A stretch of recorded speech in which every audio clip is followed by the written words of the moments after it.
report, 76% of executives agree organizations need to dramatically re-engineer experiences that bring technology and people together in a more human-centric way. For more on the report's findings and what it means for business leaders, we are now joined by the author of the report, Iliana Oris Valiente. Iliana, good to see you and meet you. Thank you for coming in. Thanks so much for having me here. Let's just kind of talk about the top-down view regarding this report, which is that there needs to be a little bit more of a human touch to technology. What do you mean by that?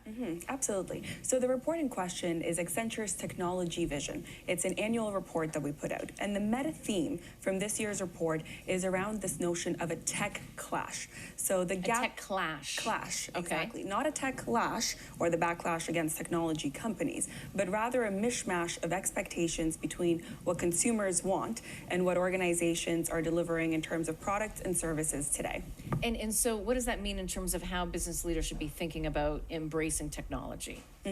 From a business standpoint, it's really important to start to consider humans at the center of all design. We have heard concerns from the 2,000 consumers that were interviewed and the 6,000 business executives that data privacy, for instance, rates amongst the top considerations in the minds of consumers. And so it's really important for businesses to adopt. So what does that mean in practical terms? How do these companies adopt that? I think so many companies know that they have to protect people's privacy, but what does that mean in terms of implementation? Well, what we've seen from a product standpoint is that— That's okay. Yeah, go right ahead. I'm a little bit flustered today. That's okay. We're seeing that consumers expect that technology is going to play an ever greater part in every part of their lives. And from a corresponding business standpoint, we've seen organizations that are able to create trust with their consumers and to innovate that they have a 3.1% increase in their overall operating profits. And I'll give you a great example of a startup that's actually embracing this trend. Okay. And the startup is called Inrupt. It's by the founder of the World Wide Web, Tim Berners-Lee, and he's creating an entirely new data architecture that he's calling Solid that allows people to control information about themselves inside of pods. And they're able to host this information on any server that they desire.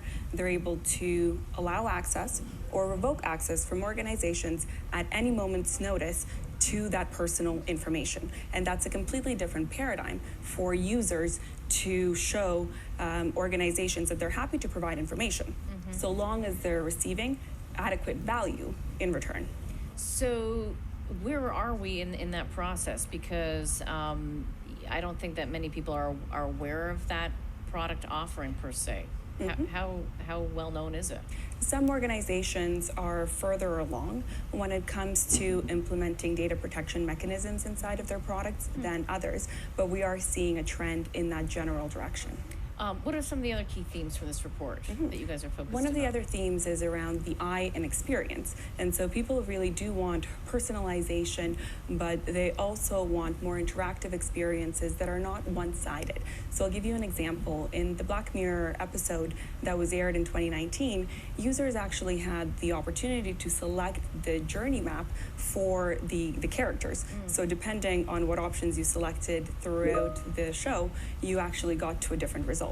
That was so popular that Netflix is now going to run 2 different programs that also allow users to choose their own adventure. So that's an example of the customized journeys that we're starting to see really becoming a lot more popular. And where is AI in the conversation these days? How do we think about that?